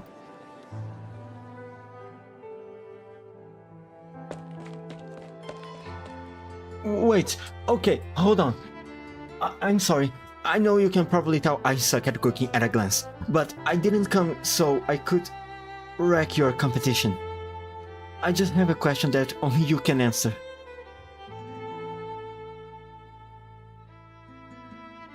I grew up in Victoria, see? And this relative of mine who lived far away in Yan would always send me these tangerine cakes. They were so sweet and tasty. I have been on the hunt ever since I came to Baijiao, but I still haven't found that flavor. I was thinking, since you are the best chef in all of Baijiao, maybe you would know.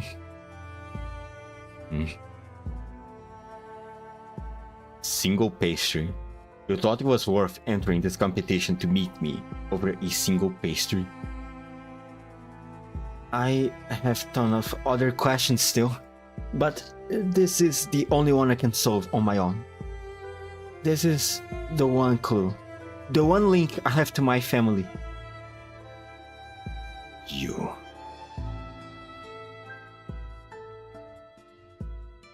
The greatest taboo when making tangerine cakes is to blindly add sugar. That is, to mask the poorness of your craft and ingredients with sweetness.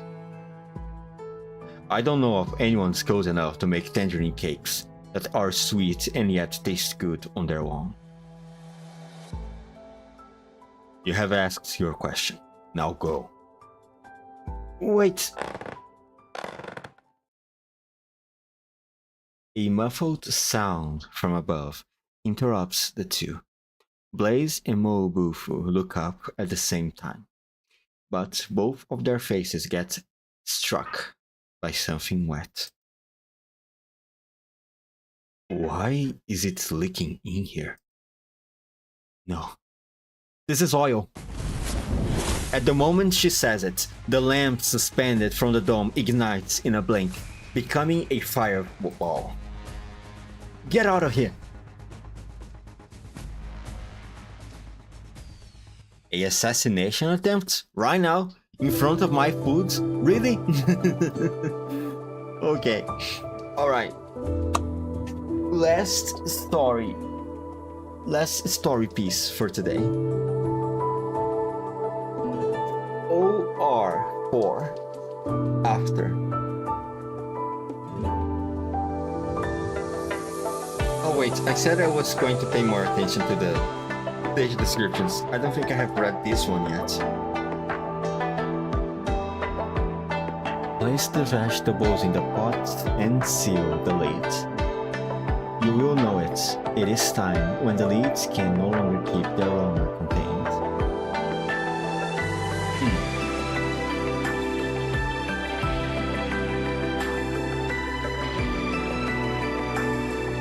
Wait, are all the stages named the name of the stages in dishes?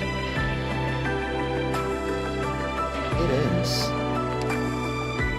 Malt sugar candy.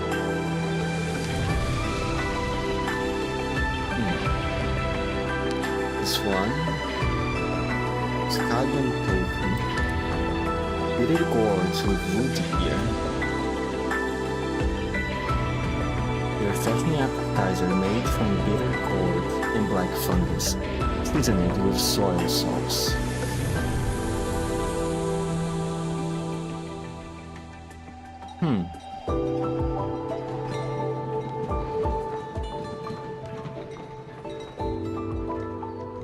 Okay.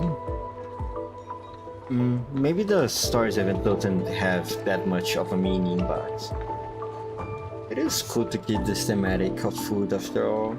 Naming the stage after food, giving these descriptions who are basically either part of a recipe or just some story related to the dish itself.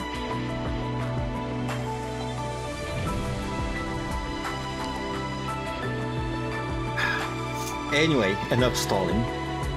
OR4 After.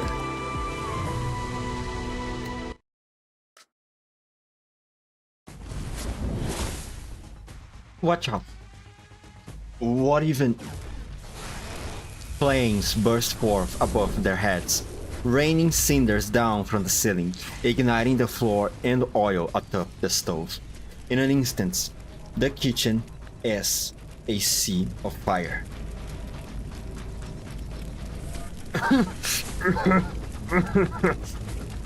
You go. I'll be fine. Cover your mouth and nose. Don't talk. I'm not too good with this move yet. Let's give it a try. Excuse me, just duck. Blaze grabs a knife, then slices her palm open. Gradually, a whirlwind forms in Blaze's hand, then expands straight outward into a blast wave. The violent surge of air sweeps the whole room.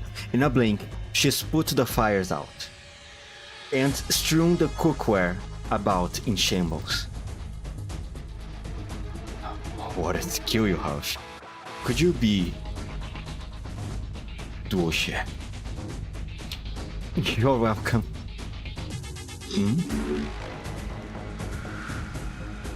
Looking up again, Blaze sees the lamp's frame in charred black. Red, hot metal peeking through the burnt coating. It's on the verge of falling. Mobufu, move!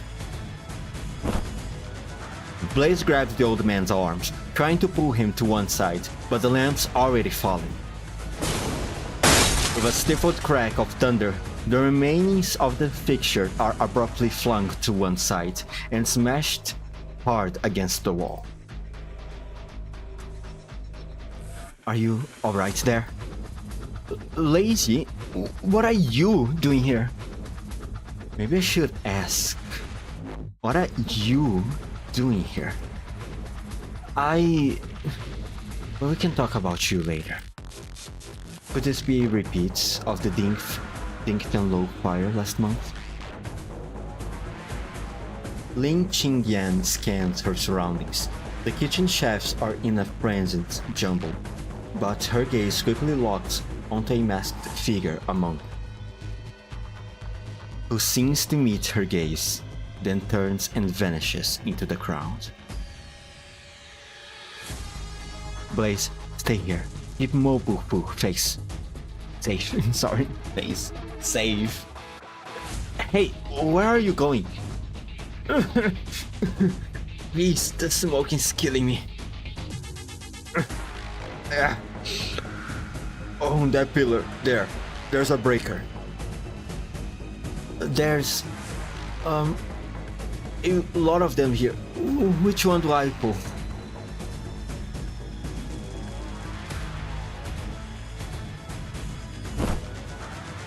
Flitting like a fowl, Ling Qingyan has her target cornered in just a few spry leaves. Mere meters separate them, but so smoky is the air that she can't quite make out their silhouettes.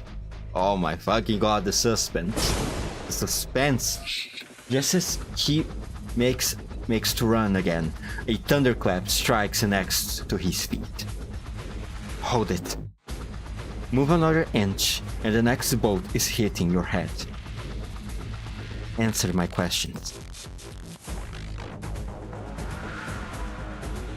Why set fire to Dinkfen Low? Is your target Mobufu or someone else? All the previous incidents, you're doing too, weren't they? Also, the scrollery? You and your accomplices must have some aim at all these locations. What is it? Not talking? Then I will take you back to the Judicial Review Office for a nice long questioning. Deputy Minister Lin, surely you wouldn't ask if you don't know the answer already. Can you not see the truth? Or do you simply pretend you can't because you don't dare to? What? The office is a good place, but I don't plan on visiting it for now. Besides, when your will wavers, the thunder you throw isn't so frightening. It's time you opened your eyes. Wait! And with that, the masked figure is on the move. Just as Lin Qingyan would give chase, the ceiling sprinklers start up out of nowhere. Ice cold water pours down, soaking her head to foot. Lady, you alright? Damn it.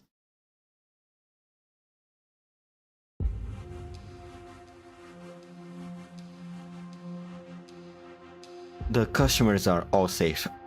Are all safely out of the way. There's just a few in shock. Thank goodness no one was injured. We have reported it to the authorities. The mandarins should be here any moment. Don't we have a mandarin here already? Head chef, you are... I'm fine. I own it to this girl. There's nothing left for you to do here. Go on. Go home. Once the chefs leave, Lin Qingyan locks the door to the room. Mr. Mo, if I could have a word or two with you. You know this girl, madam? She's a friend of mine. Chef Mo, she's on the trail of a really important case. Would it be alright if you try to answer her questions? I don't like what the mandarins get up to, but I don't like the spur of a favor either. I don't like to spur a favor either. You saved my life today, and that's more favor than I will ever repay. Go ahead then. Ask away. I'm looking for one of your restaurant's chefs. He's a witness in a case. I believe 10 years ago he was working in the Ministry of Justice death row prison, making last meals for convicts. A chef who only makes last meals? How exactly did he pass the Dingfenlo's exams? Dingfenlo serves all manner of mandarins every year at the Feast of 100 Delicacies. That means every chef's background must be clear as day for the record. I imagine he shouldn't be hard to find. What exactly do you want me to say, madam? First, my restaurant catches fire for no reason. Now you say we have a chef who made meals for dead men. Should I even bother to open Dingfenlo again? I understand your situation, sir. That's why I'm choosing to ask you these things in private. Whatever. It's not like I can't admit to my own. The chef you're looking for, the death row cateteer, Mo Xiao Liu. That was me. What? Thought so. And making last meals is nothing shameful. The powerful need to eat, and so do the powerless. My cooking skills came from that prison, making last meals for death row convicts from all corners of the country. As for changing my name and hiding my identity, I just didn't want to make any trouble for this restaurant. I'm beginning to sort of admire you. Do you remember 10 years ago, a convict admitted to the prison by the name of Gu Quan? If you don't remember the name, you should at least remember that some decades ago, he was the one and only person to be released from death row. What? Wait, you mean my dad? Why did my dad get the death penalty? Place. You mean Gu Quan? He was your father? Yeah. So you remember him? I do. All too well. I spent so many years in there making last meals. I met countless horrific scoundrels, endless carnivores. As each one of them ate before they left, the look in their eyes, it was always more or less the same. but I have never seen someone whose eyes were so clear, so clean, so free of anything. He wasn't like the other convicts. In his time, he never wept, never howled, and never screamed injustice. Not even on the day he was imprisoned. Even I found it strange how a man like him could end up on death row. Why would my dad? Then, do you know at the time what charges Gu Quan was sentenced to death on? Not at the time. Not at the time? But 1 year later, when I joined Ding Fenlo and began taking part in the Feast of 100 Delicacies, I came across a menu for a feast from a few years before. That was when I learned that at that feast, Gu Quan served a dish to the true lung. It just so happens that was the same dish this girl put down earlier. Medley of whites.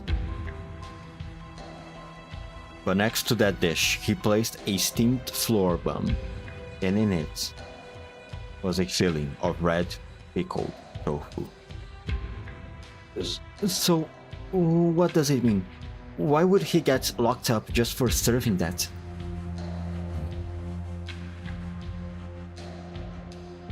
Ling Qingyan, aren't you gonna say anything? Your relative told you the story of the Grand Preceptor, but never told you her eventual fate.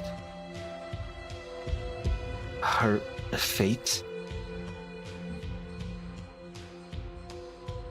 40 years ago, the Grand Preceptor plotted to assassinate the True Lung.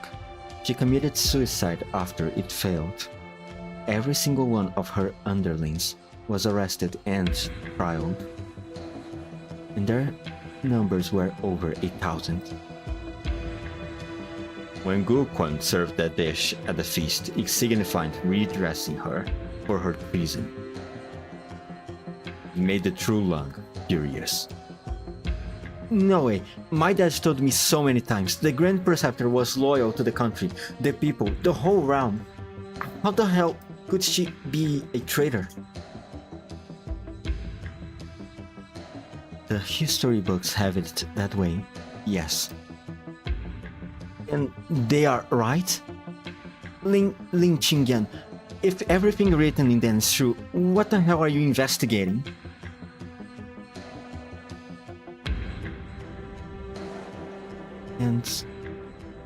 And besides, my dad didn't actually get killed, right? Doesn't that prove that at least some people from the court believe the Grand Preceptor and my dad were both innocent? That's a sticking point, yes. If Gu Quan was imprisoned as part of the Grand Preceptor case, why would they free him afterwards? It stuck with me too. You see, after entering prison, Gu Quan had 2 visitors, and both were people I happened to know. One was the person delivering his meal, Yu Cheng, deputy minister of the office at the time. And the other one was one who brought him out, former minister of rights, Ning Xiu. Oh, the old guy.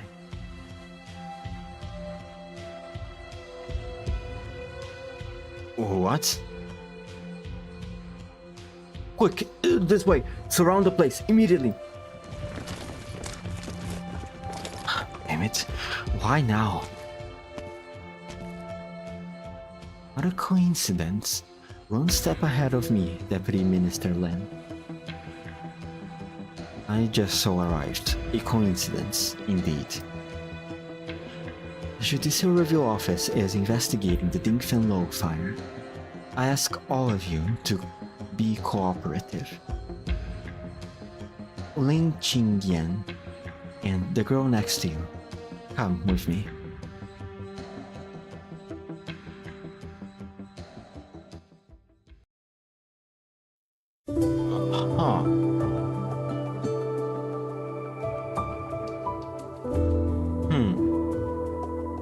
So serving the medley of whites. Rob back the incidents about the Grand Perceptor to the True Lung. But what about the Red Shield stuff? What the fuck does that even mean?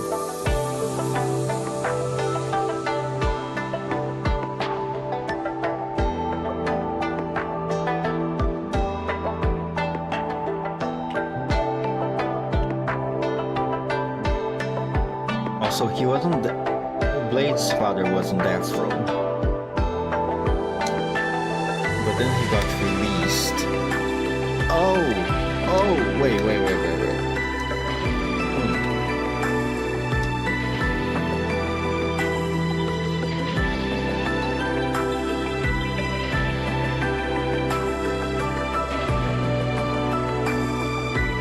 So they were being chased away because some people wanted him killed. Okay, I'm trying to theorize at the moment right now. So the people that were chasing Ukwan, his wife, and baby Blade, they were doing so because they wanted him killed for his crime, perhaps. They learned that he somehow escaped death row.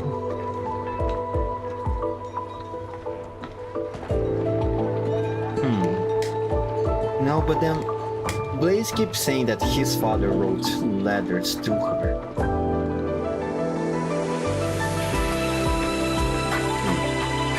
Maybe.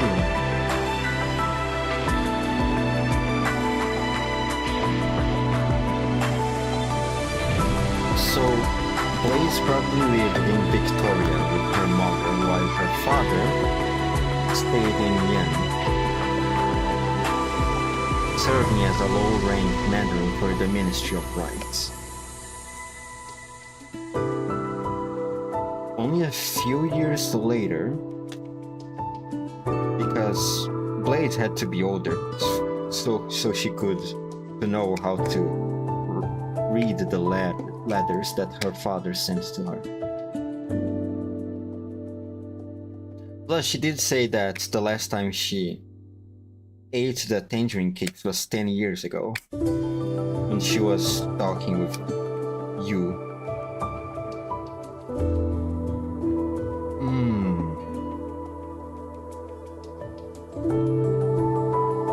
Now it doesn't make sense for those people to go after him because he escaped death row. Plus, if the Ministry of Rights and the Ministry of Justice, Liu Chang, were those who released him, so perhaps it was all legal. But still, he could still have some enemies inside the government.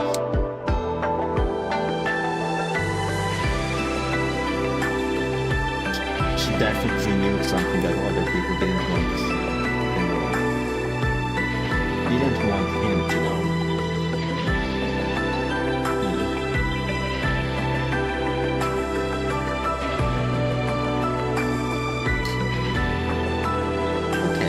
Slowly but surely, the story's starting to make more and more sense. But it's still not enough. Alright. Okay. And watch it hours almost 5 p.m. Alright, I'll end the stream here today. Tomorrow, more Arknights story. And I can pick up from stage or SD2. Huh. Oh. Okay, so perhaps tomorrow I can do ORST2, then OR6 and 7. And then on Monday I can do the last 3 ones, and I will be done with the story of this event. Yeah, sounds reasonable. Sound perfect. Wait, none of this stage has just one story, right? No.